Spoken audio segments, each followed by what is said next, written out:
بسم الله الرحمن الرحیم.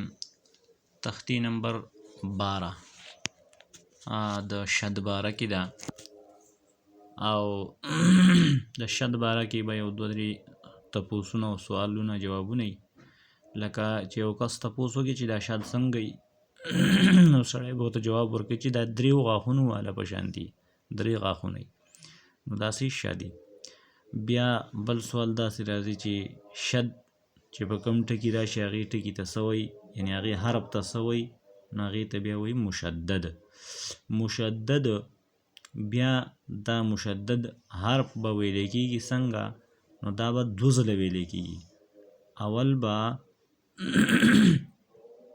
اول به د حرف سره میلاوېدو په وخت کې او په دویم ځل به د حرکت سره د میلاوېدو په وخت کې، لکه حمزه با زبر ابا زبر با.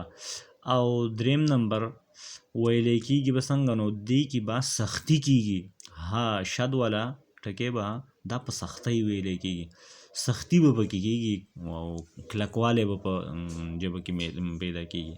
حمزه با زبر ابا زبر با، حمزه با زبر ابا زیر بی، حمزه با زبر ابا پیش بو، ابا ابی ابو، حمزه با زیر ابا زبر با ابا، حمزه با زیر ابا زیر بی ابی، حمزه با پیش ابا پیش بو ابو.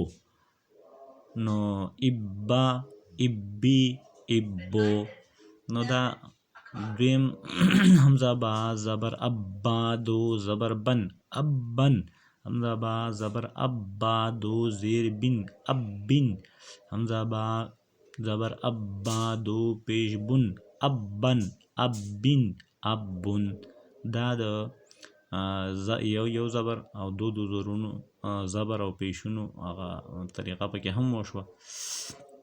حمزه سا زبر اس سا الف دو زبر سن اسن، حمزه سا زبر اس سا دو زیر سین اسین، حمزه سا زبر اس سا دو پیش سن اسن اسن اسن اسن.